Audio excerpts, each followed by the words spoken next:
সংস্কার কমিশনের প্রধান বদিউল আলম মজুমদার। তিনি বলেন, পিআর পদ্ধতি হলো একটি নিয়ন্ত্রণহীন ব্যবস্থা। পিআর পদ্ধতিতে নির্বাচন হলে কেউ সংখ্যাগরিষ্ঠতা পাবে না, এতে অস্থিতিশীল পরিস্থিতি তৈরি হবে। সকালে একজন প্রধানমন্ত্রী, বিকেলবেলা আরেকজন প্রধানমন্ত্রী।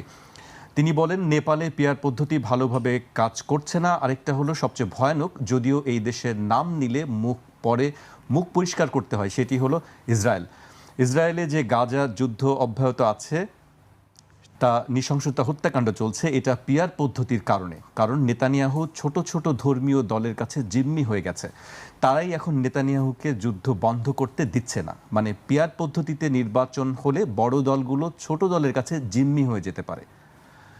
তাহলে পিআর নিয়ে এত আলোচনার দরকার কি ছিল আসলে? এই যে পিআর পদ্ধতি যে ভালো না, এটা প্রথম যে কয়েকজন লোক বলেছেন তার মধ্যে আমি একজন, এবং এই কথাগুলো আমি বলেছিলাম।